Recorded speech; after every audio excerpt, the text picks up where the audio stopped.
This is what I call a paid vacation. Today we're in the Poconos at the International Motor Press Association's test days. What does that mean?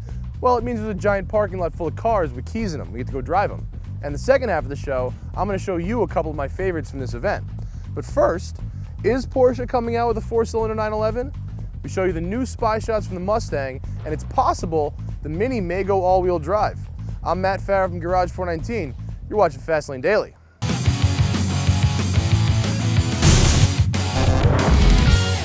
It's become apparent that now every single company out there needs an off-roader. Mini's no exception. After months of rumor mill talk, they finally released photos and a spec sheet for their upcoming Mini crossover concept. And it proves Mini's serious about inserting an all-wheel drive vehicle into its wildly popular line by 2010. According to the spec sheet, the 5-door crossover concept is 6 inches wider and taller than the Clubman and powered by the same 1.6-liter 4-cylinder engine as the Mini Cooper. Expect an unveiling at the Paris Auto Show next month. Now, with all the spy shots popping up around, it really seems like Ford is in final shakedown testing for the new Mustang as we speak. And Ford is further fanning the flames by driving around on the street their new Mustang convertible. Now today, Ford's fanning the flames with teaser shots of what the 2010 Mustang convertible will look like when it shows up late next year. The new Mustang is getting a revised exterior, new interior, and a revamping of powertrain options. Word is, Ford's fast-tracked its next-generation engines, including its new EcoBoost V6, which is expected to provide V8 power with V6 fuel economy. Expect to see the new Mustang in concept form at the LA Auto Show in November. If you thought Porsche 911s were only powered by 6 cylinders, you probably forgot about the 912. But insiders say new fuel economy regulations could push the kids from Stuttgart to rethink the 4-pot engine. Word is a new 911 could come with a 4-cylinder boxer engine, possibly even fitted with a turbocharger. I'm just going to call it the 911 STI. But for now, I want you guys to stick around because I'm going to show you some really cool stuff later in the second half of the show. And Derek, got a present for you. Coming home, buddy. Subscribing costs nothing. Daily, not monthly. And our cars actually move. Fastlane Daily is fast and fresh and here to stay. You know, I feel like my first trip to Disney World, my first time here at the IMPA test days, and I've literally spent all morning driving any car I wanted. I mean, they were all sitting there with keys in it, but I thought I'd highlight a couple for you guys, my two favorites of the day.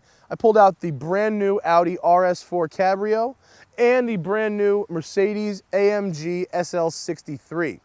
And these cars are completely different despite both being fast and convertibles, and I'm going to show you exactly why that is. Let's go for a drive. I gotta tell you, I love driving this car. Now, I've driven a few of the RS4 sedans before, and we've all seen those, and they're fantastic cars. You got a 420 horsepower version of Audi's 4.2-liter FSI direct injection V8. Makes for a great wide power band, which is really usable in all different kinds of driving. The convertible is much the same. The drivetrain is identical. But what do you get with the convertible? Well, it's obvious. You get a convertible, and there's nothing wrong with that.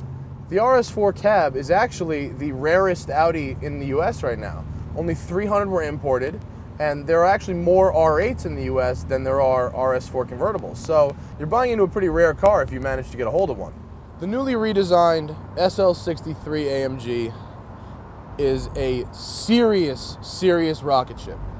I happen to like this car a lot, and not because the redesign makes it look better or it's got really expensive materials inside and things work. The exhaust note is obscenely loud in this car.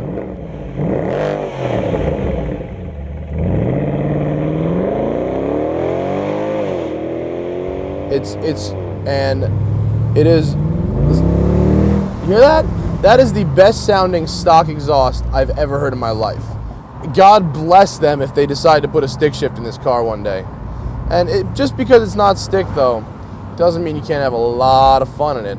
That sound is every bit as good, if not better, than any Ferrari I've seen in a while. I love the new look of the car, very angular and muscular. But what I really love is that exhaust, man. When you downshift with the paddle, here you go, ready? Woo! That is an exhaust note, my friends. Got a little present for Derek D at home. The LTZ's got to go. I'm gonna bring in this Cobalt SS.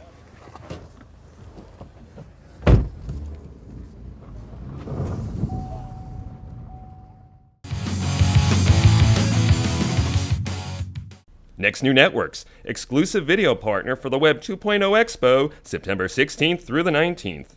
Fastlane Deli fans, save $100 with our exclusive code.